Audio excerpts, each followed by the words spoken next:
할렐루야. 네. 오늘 우리가 함께 나눌 말씀의 제목은 연말에 무엇을 결산하시겠습니까? 입니다. 벌써 한 해가 다 지나가고 2019년 마지막 주일을 이렇게 맞이했습니다. 새누리교회와 함께 연합해서 예배를 드릴 수 있음에 참 기쁘고 감사하고 저에게는 참 축복이 되는 것 같습니다. 또 귀하게 또 아름답게 건강하게 성장하는 또 새누리교회를 보고 많이 도전받습니다. 우리 목사님과 더불어 사랑하는 모든 교우들에게 정말로 지난 한 해 동안 달려오시느라 많이 수고하셨고 고생하셨고 또 다가온 2020년도에 새누리교회가 충주에서 큰 영향력을 발휘하고 또 하나님께 쓰임받고 주님 다시 오신 그날까지 정말로 주님의 거룩한 신부로 잘 단장되고 준비되는 그런 교회가 되시기를 주님의 이름으로 축복합니다. 우리가 연말이라고 생각하면 지나온 시간들 되돌아보고 또 한 해를 반성하는 시간들을 반드시 가져야 됩니다. 그런데 우리 그리스도인들은 거기에 하나 더 무엇보다 한 해의 이 마지막 날이 갖는 영적인 의미에 대해서 깨닫고 있어야 됩니다. 우리가 낮과 밤이 계속 반복이 됩니다. 또 계절도 추나 추동, 사계절도 계속해서 반복이 됩니다. 그래서 동양 사상에서는 인생과 또 역사라는 것이 무엇이냐? 돌고 도는 것이다. 돌고 도는 것이다. 아무 새로운 것도 없고 시작도 없고 끝도 없다. 그렇게 가르쳤어요. 그래서 거기서 운명론이 나왔고 또 윤회 사상이 나왔습니다. 그러나 여러분, 역사는 절대로 돌고 도는 것이 아닙니다. 역사는 시작이 있었고 또 반드시 끝이 있습니다. 역사를 주관하시는 우리 하나님, 그 하나님의 섭리에 의해서 지금도 계속해서 진행되어져 가고 있는 것입니다. 우리가 성경을 텍스트로 보고 있지만 이 성경을 보면 하나님의 약속들이 나옵니다. 근데 그 약속들이 다 성취가 되었습니다. 근데 아직 한 가지 남은 약속이 있습니다. 그것은 바로 마지막 때에 대한 약속입니다. 그 마지막 때의 약속 중에 가장 중요한 약속이 무엇입니까? 바로 우리 주님 예수 그리스도께서 이 땅에 다시 오셔서 이 세상을 심판하시고 이 땅에 새하늘과 새 땅을 이루시는 것입니다. 여러분, 그 사실을 믿으시기 바랍니다. 하나님께서 낮과 밤을 계속해서 반복하여 주시는 이유가 무엇일까? 인생에도 또 역사에도 반드시 낮이 있으면 반드시 밤이 온다. 이 사실을 알게 하기 위해서 그렇습니다. 사계절 추나 추동을 반복해서 주시는 이유가 무엇일까요? 역시 봄이 오면 반드시 겨울이 온다라는 사실을 교훈하기 위해서 반복해서 주시는 것입니다. 인간이 똑똑한 것 같으면서도 굉장히 무지합니다. 잘 잊어버리기 때문에 하나님께서 계속해서 반복해서 보여주시는 거예요. 낮과 밤을 반복해서 보여주시고 추나 추동을 반복해서 보여주신다, 그 말입니다. 그렇다면 오늘 2019년 연말, 이 연말은 우리에게 어떤 의미가 있을까요? 그것은 언젠가 반드시 우리에게 닥쳐올 우리 인생의 마지막, 인류 역사의 마지막을 바라보라는 것입니다. 그리고 중간 결산하라는 겁니다. 중간 결산. 그래서 우리가 연말을 맞이할 때마다, 송년주일을 맞이할 때마다 우리 인생의 중간 결산을 잘 해야 됩니다. 여러분, 어떻게 하면 이 중간 결산을 잘 할 수 있을까요? 오늘 우리가 2019년 송년주일을 보내면서 우리가 무엇을 결산하며 한 해를 잘 마무리할 것인가, 그리고 다가올 2020년을 잘 맞이할 수 있을 것인가에 대해서 함께 생각해보고, 그리고 우리의 기도의 제목으로 삼고자 합니다. 첫째로는 늘 깨어 있었는지 결산하셔야 됩니다. 늘 깨어 있었는가. 우리는 매년 11월 셋째 주 즈음에 추수감사주일을 지킵니다. 아시다시피 추수감사절은 주님의 재림을 상징하는 절기입니다. 온갖 곡식이 추수할 때가 있고 알곡은 곡간에 저장하듯이 우리 인생에도 심판의 날이 있고 구원받은 자는 영원한 천국에, 멸망당한 자는 영원한 지옥에 들어가는 때가 있음을 알려주는 절기가 바로 추수감사절입니다. 그러니까 하나님께서 이렇게 하시는 것은 우리 인생의 마지막, 역사의 마지막을 준비하는 것이 그만큼 중요하다라는 것입니다. 자, 오늘 보면 32절 말씀을 한번 같이 읽어보도록 하겠습니다. 무화과 나무의 비유를 배우라. 그 가지가 연하여지고 잎사귀를 내면 여름이 가까운 줄 아나니. 무화과 나무는 포도나무 또 올리브나무와 함께 이스라엘을 대표하는 나무 중에 하나입니다. 예수님께서 무화과 나무가 잎사귀를 낼 때에 이스라엘이 회복될 것이다 라고 말씀을 하신 것입니다. 그런데 왜 예수님께서는 이 마지막 때 종말과 관련해서 이 무화과 나무의 비유를 배우라 이렇게 말씀을 하셨을까? 그 이유가 뭐냐면 이 무화과 나무가 역시 사계절을 알려주는 나무이기 때문에 그렇습니다. 봄이 되면 무화과 나무의 가지가 연해집니다. 그리고 첫 번째 무화과인 파게라는 열매를 맺습니다. 파게. 근데 이 파게는 잘 먹을 수 있는 그 열매가 아니에요. 굉장히 푸석푸석하고 아직 먹기에 완전하지 않은, 익지 않은, 덜 익은 그런 개복숭아 같은 우리나라 열매로 따지면 그런 열매입니다. 그런데 이 파게가 열리지 않으면 그 이후에 본 열매도 열리지 않는다고 합니다. 그래서 이 파게를 맺지 못하는 무화과 나무는 자리만 차지하니까 열매를 맺지 못하니까 잘라버리는 거예요. 예수님께서 마가복음 11장 13절에서 아직 무화과 때가 아님에도 불구하고 무엇이 먹을 것이 있나 무화과 나무를 들춰보시잖아요. 뭘 들춰보셨냐면 바로 그 파게라는 열매가 있는지 없는지를 보시는 겁니다. 그리고 파게가 없는 그 무화과 나무는 그냥 저주해 버리시는 거죠. 그렇게 해서 여름이 되면 두 번째 열매인 테나라는 열매를 맺습니다. 그러니까 먼저는 파게라는 열매를 맺고 두 번째는 테나라는 열매를 맺습니다. 이때야말로 무화과 나무의 가치를 증명하는 시기입니다. 그리고 다른 나무들은 일생에 딱 한 시즌에 딱 한 번 열매를 맺지만 이 무화과 나무는 이 테나를 4번에 걸쳐서 반복해서 열매를 맺습니다. 그래서 사람들이 많이 따먹을 수가 있는 거죠. 그리고 나서 이제 가을이 되면 무화과에 수액이 흘러나와서 끈적끈적거려요. 그리고 바람이 불고 공기 중에 흙먼지가 달라붙어서 지저분해집니다. 무화과 나무. 이렇게 무화과 나무가 사계절을 알려주지만 특별히 여름이 왔음을 알려줍니다. 여름이 왔음을.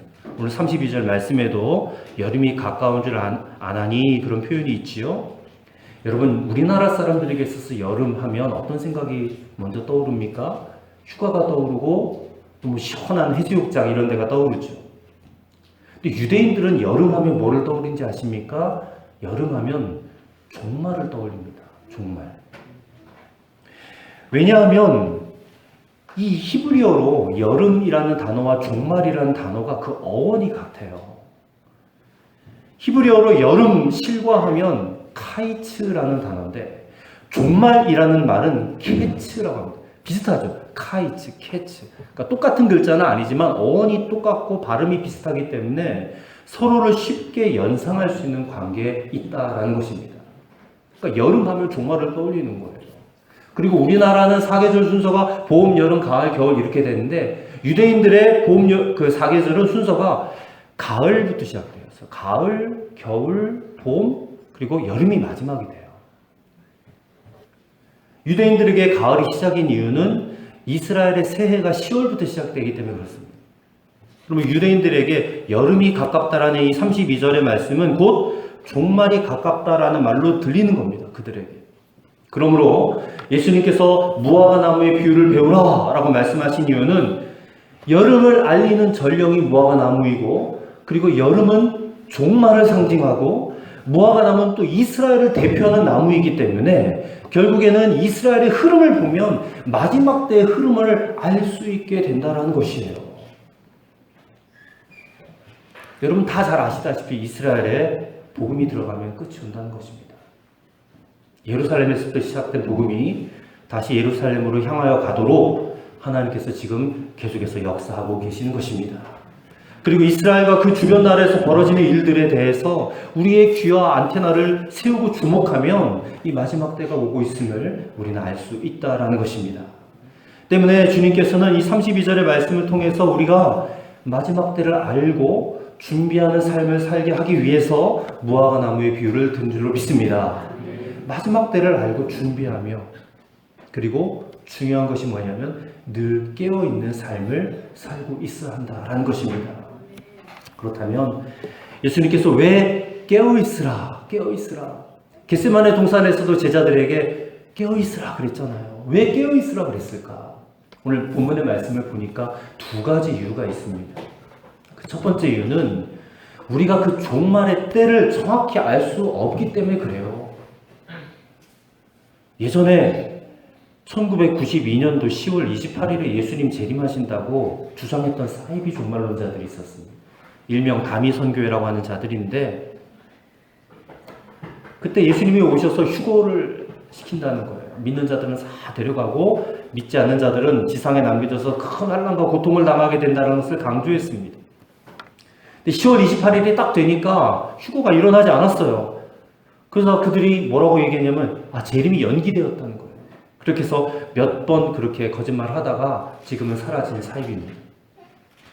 여러분, 우리가 마지막 때 말을 하지만 그때가 언제인지는 정확하게 알 수 없습니다. 그 날짜를 말하고 그 날짜를 짐작하는 사람들은 다 이단 사입이라고 보시면 돼요. 왜 그러냐면 예수님께서도 그 날과 그때는 알지 못한다라고 분명히 36절에 말씀하고 계시잖아요. 36절의 말씀을 보십시오. 그러나 그 날과 그때는 아무도 모르나니 하늘의 천사들도 아들도 모르고 오직 아버지만 아시느니라 그랬어요. 오직 아버지만 아신대요. 그런데 여러분, 예수님의 재림과 하나님의 심판이 이루어지는 그 날과 그 시를 정확히 알지는 못하지만 그 날이 도둑과 같이 임할 것이라고 말씀하셨어요. 그리고 그때가 오늘 본문에 보니까 노아의 때와 같을 것이다 라고 말씀하셨어요. 자, 38절과 39절의 말씀도 보십시오. 홍수전에 노아가 방주에 들어가던 날까지 사람들이 먹고 마시고 장가들고 시집가고 있으면서 홍수가 나서 그들을 다 멸하기까지 깨닫지 못하였으니 인자의 임함도 이와 같으리라.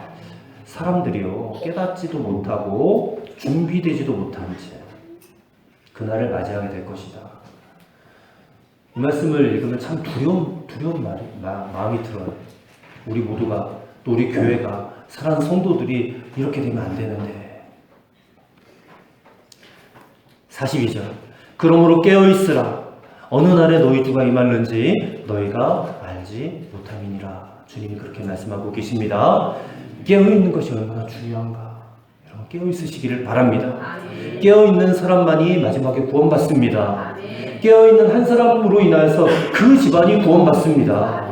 깨어있는 한 사람으로 말미암아 불신자들이 구원받을 수 있는 길이 열리는 것입니다. 이 깨어있는 사람은 지금도 하나님의 말씀을 들어요. 하나님의 음성을 듣는단 말입니다. 하나님의 뜻을 분별합니다. 그리고 하나님의 뜻에 순종하는 삶을 삽니다. 지금 온 세상이 연말을 맞아가지고 다 멍청망청 먹고 마시고 즐기며 사는 것이 좋다 그러지만 그들의 영혼은 지금 잠들어 있어서 아무것도 모르는 것입니다. 지금이 어떤 때인지. 자고 있다는 것은 알지 못한다는 겁니다. 하나님의 뜻이 무엇인지 알지 못합니다. 하나님의 때가 얼마나 가까웠는지 알지 못합니다. 그리고 심판이 얼마나 무서운지 몰라요. 그리고 구원받는다는 것이 얼마나 중차대한 문제인지 그들은 알지 못합니다. 그러니 도대체 지금 뭐 하고 살아야 되는지 알지 못하는 거예요. 그냥 육체와 마음이 원하는 대로 세상과 사람들이 하자는 대로 다 따라가는 것이에요. 그러나 깨어있는 사람은 아는 것입니다.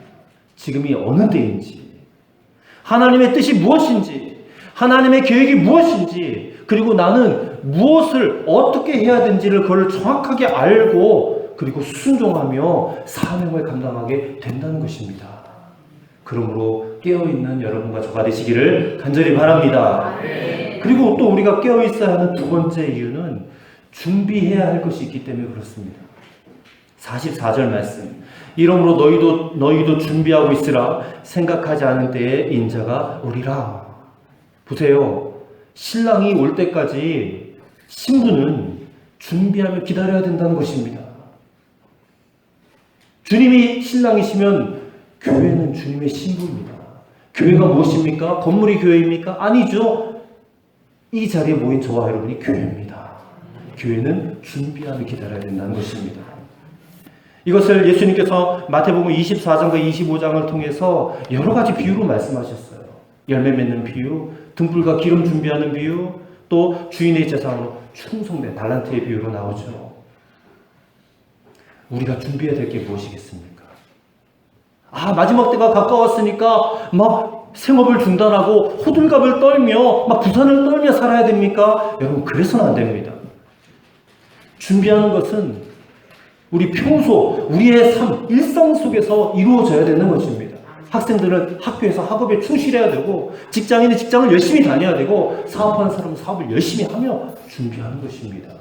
그 다 때려치고 그냥 한 곳에 모여서 날마다 예배하고 기도만 하고 살아, 그런 건 아닙니다.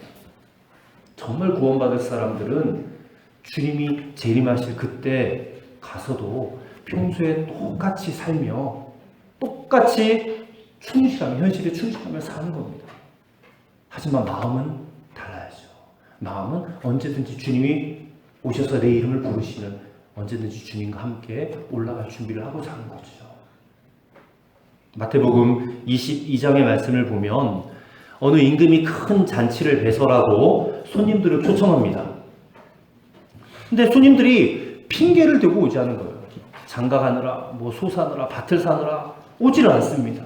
종들을 보내요. 그래서 거리에서 사람들을 다 불러서 잔치 자리에 참여하게 했습니다. 그런데 그 중에 예복을 입지 않은 사람들은 수족을 결박해서 바깥 어두운 데다가 내어 던져라 그랬습니다. 이게 무슨 말일까요? 예복을 입지 않으면 주인이 배설한 잔치에 참여할 수 없다라는 것입니다. 그럼 이 예복이 무엇을 의미하냐? 여러분 다 잘 아실 겁니다. 바로 예수 그리스도의 보혈의 능력으로 값없이 의롭다함을 받은 믿음의 옷이에요. 믿음의 옷. 예수님의 피 공로로 얻는 의의 옷입니다. 그 옷을 입고 있어야 된다는 거예요. 우리가 준비해야 될 것이 무엇이냐? 이 옷을 준비하는 것입니다. 여러분 그 옷 준비해 두고 계십니까? 평소에는 검은 옷 입고 살다가 주님 다시 오실 때 옷장에서 그 흰 옷 꺼내 입을 것이십니까? 그렇게 하라는 것이 아닙니다. 우리는 예수님을 믿는 순간부터 주님 오시는 그 순간까지 흰 옷을 입고 사는 자들이에요. 우리의 흰 옷은 어떤 분들은 그렇게 생각해요. 내가 교회 다니는 그 세례증서, 교회에서 내가 세례받았다는 세례증서, 교인증명서가 그것이 아니겠는가 생각하지만 여러분 절대 그런 것이 아닙니다. 그 흰 옷은 바로 예수님입니다. 여러분의 흰 옷은 예수님입니다. 갈라디아서 3장 27절에 누구든지 그리스도와 합하기 위하여 세례받은 자는 그리스도로 옷 입었느니라 그랬습니다. 우리가 준비해야 될 것이 바로 예수 그리스도이십니다. 곧 예수 그리스도 한 분이면 충분한 삶입니다. 그리고 두 번째로 준비한 것은 예수님과 동행하는 삶입니다. 내가 예수님을 믿는다면 그분을 나의 인생의 최고로 모시고 그리고 그분과 함께 동행하는 삶. 여러분 이것이 마지막 때에 우리가 준비해야 될 열매이고 또 기쁨이고 충성인 줄로 믿습니다. 한 해 동안 살아오시면서 여러분 깨어 있으셨습니까? 주님이 당장 오늘이라도 오신다면 그 주님 맞을 준비하고 계셨습니까? 이것을 결산해 보시라는 것입니다. 우리 주님은 곧 다시 오십니다. 슬기로운 다섯 처녀처럼 깨어서 기름을 준비하고 신랑을 맞이하여서 혼인잔치에 들어간 것처럼 우리도 주님 맞을 준비할 수 있도록 영적으로 항상 깨어 있어야 될 줄로 믿습니다. 두 번째로 무엇을 결산하느냐? 사명을 감당하는 삶이었는지를 결산하셔야 됩니다. 여러분 가보셨는지 모르겠지만 강원도 태백에 있는 예수원이라는 공동체가 있습니다. 그 공동체에 가면 강림절기, 대강절기에 만나는 사람마다 이렇게 인사한다고 합니다. 여러분들이 다 익숙한 인사예요. 마라나타라고 인사합니다. 마라나타. 여러분 마라나타 해보실래요? 마라나타. 마라나타. 무슨 뜻이죠? 다 아시죠? 주 예수여 오시옵소서 이런 뜻입니다. 주 예수여 오시옵소서. 익숙하니까 얼마든지 난 그렇게 인사할 수 있어. 여러분 그렇게 하시겠지만 어떤 분들은 마라나타 라고 말하면 겁부터 나신 분들이 계세요. 그리고 한국교회 대부분의 성도들이 이 인사 잘 못하는 것 같습니다. 그리고 속으로는 지금 오시면 안 되는데 그래요.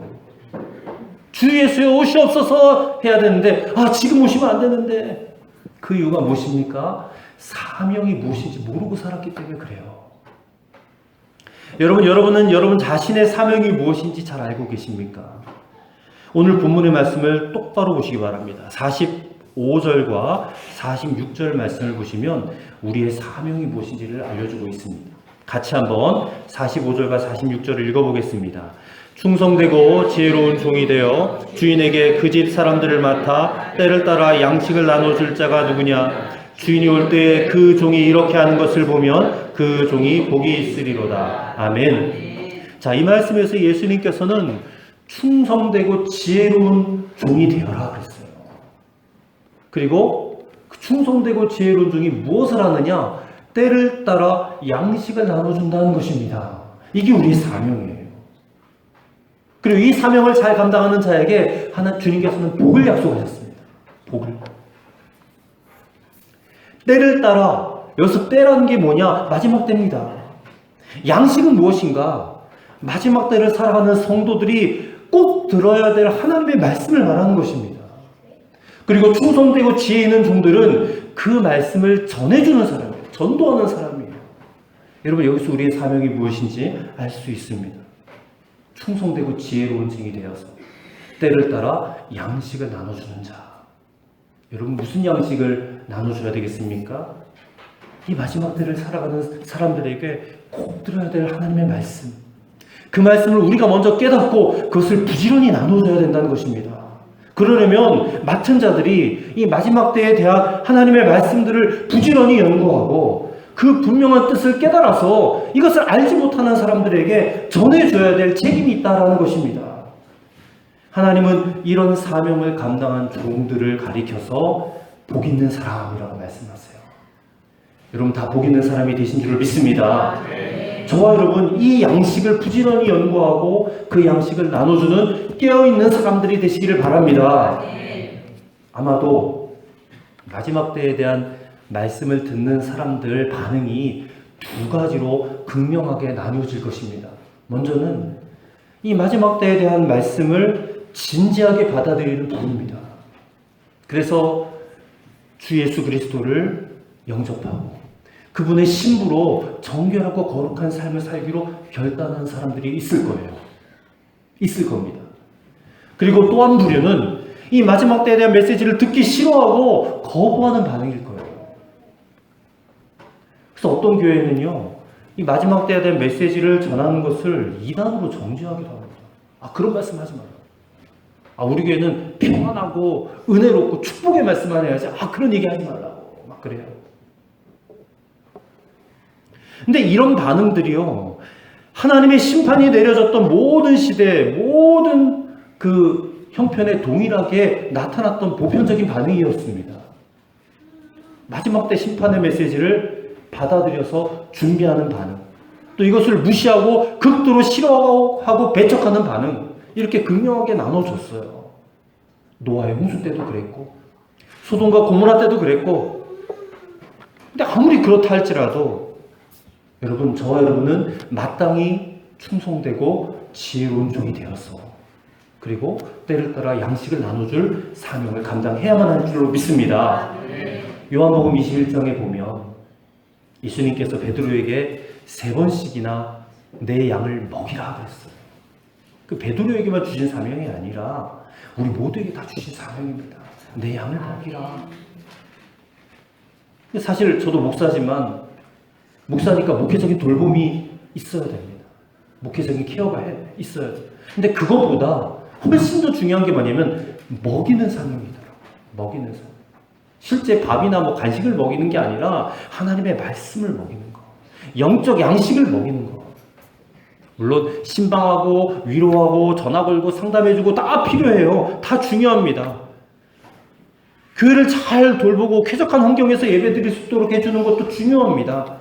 하지만 그것보다 그 무엇과도 바꿀 수 없고 비교할 수 없는 사명이 뭐냐면 먹이는 사명입니다. 근데 먹이는 일에는 소홀하고 별로 먹을 거리 주지도 않고 다른 일에만 바쁘고 그거는 제대로 된 목자가 아니죠.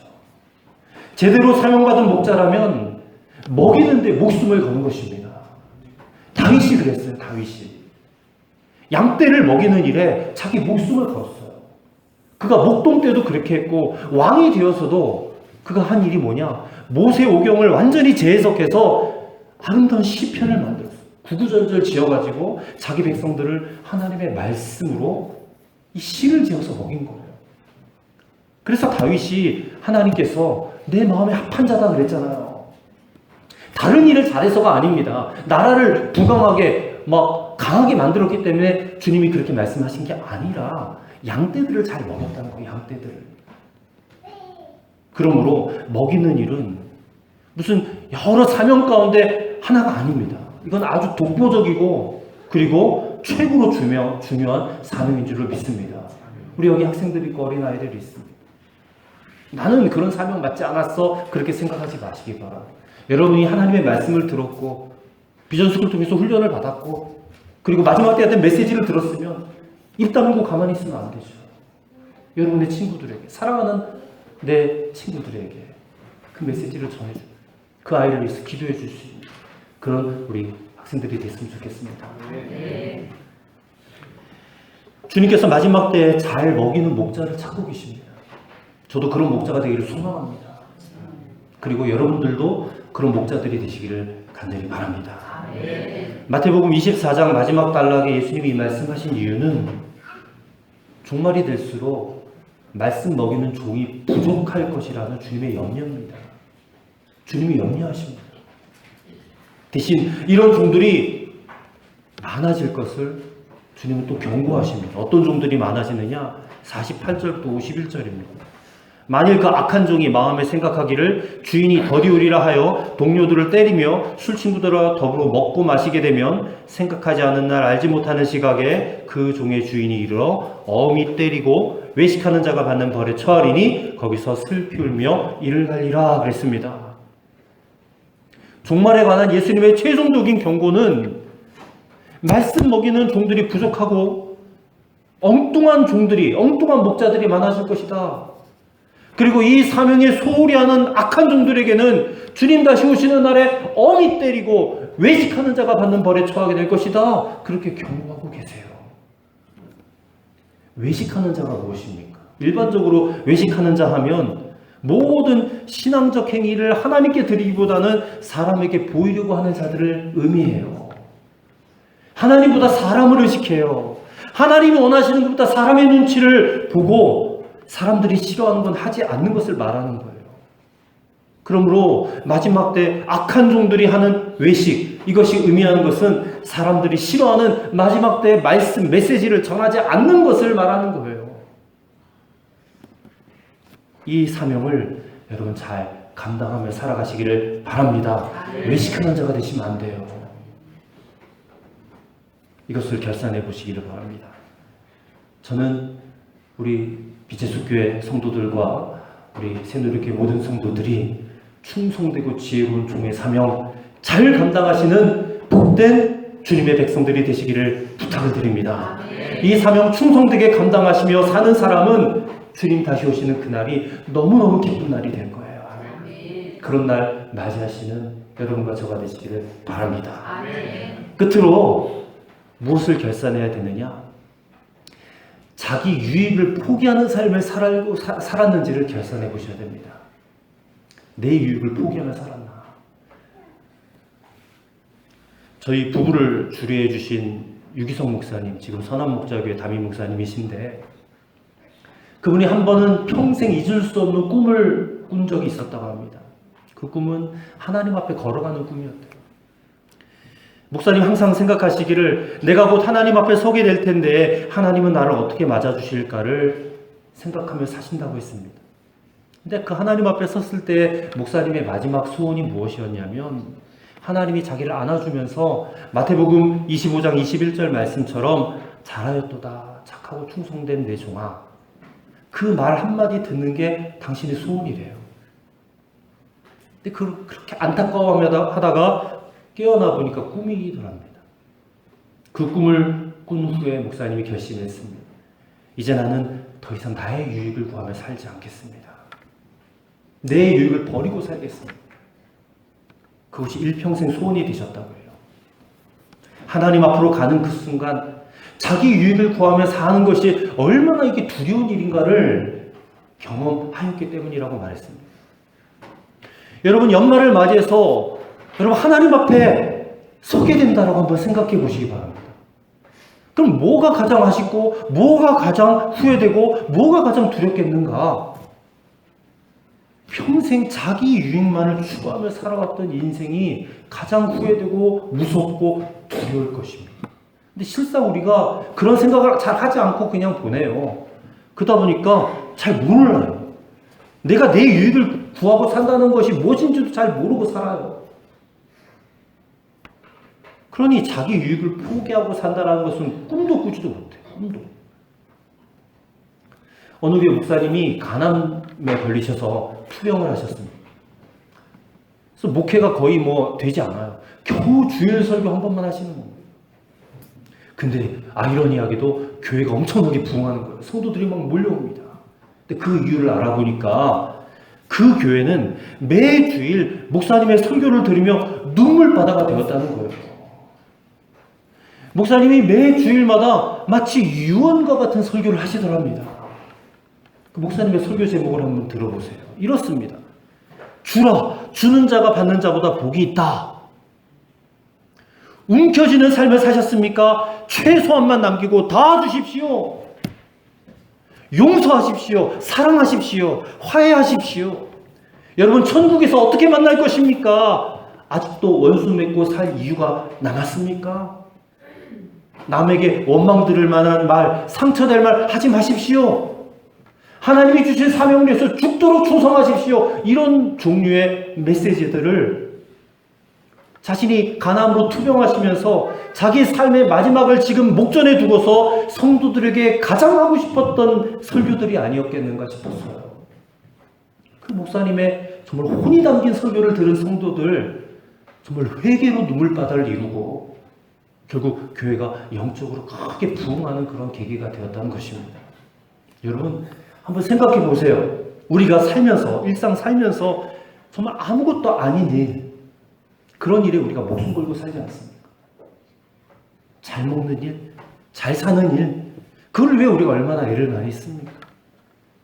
물론 학생들 열심히 공부해야 되겠지만 그 열심히 공부하는 이유가 좋은 대학 가고 좋은 직장 가서 나중에 그냥 안정적으로 살아보겠다. 그 목적이 뭡니까? 그게 바로 나 아닙니까?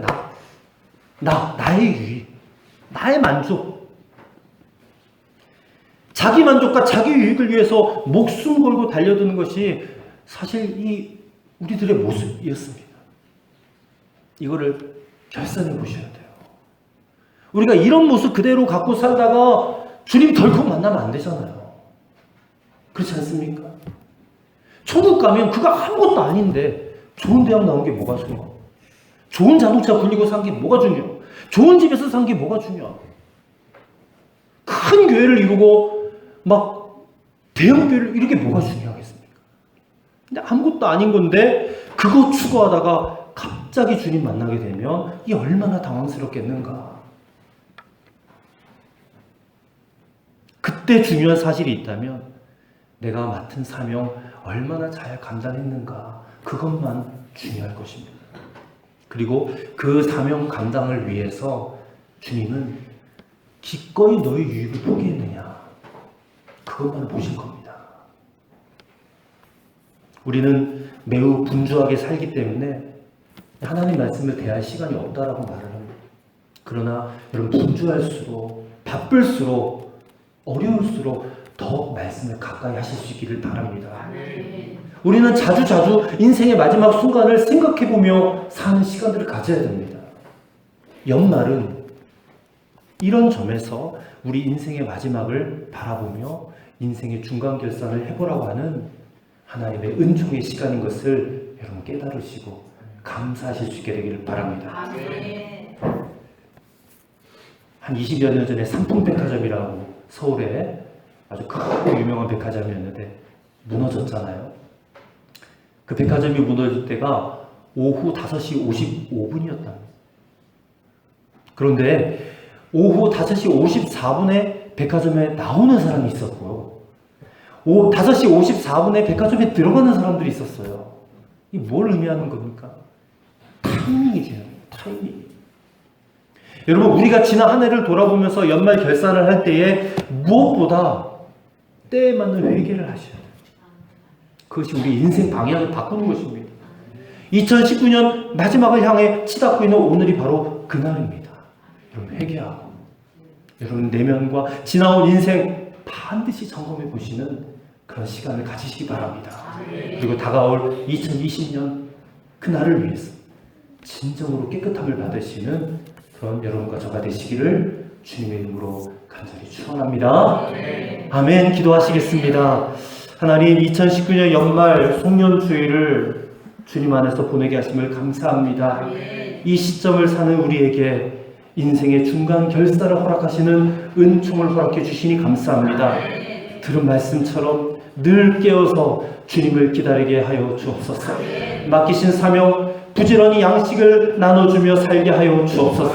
나의 만족과 유익을 포기하고 진정한 믿음, 온전한 믿음으로 살게 하여 주시옵소서. 믿음의 결단으로 순종하며 나아갈 수 있도록 주님 성령님 우리를 도와 주시옵소서. 예수 그리스도의 이름으로 기도드리옵나이다. 아멘.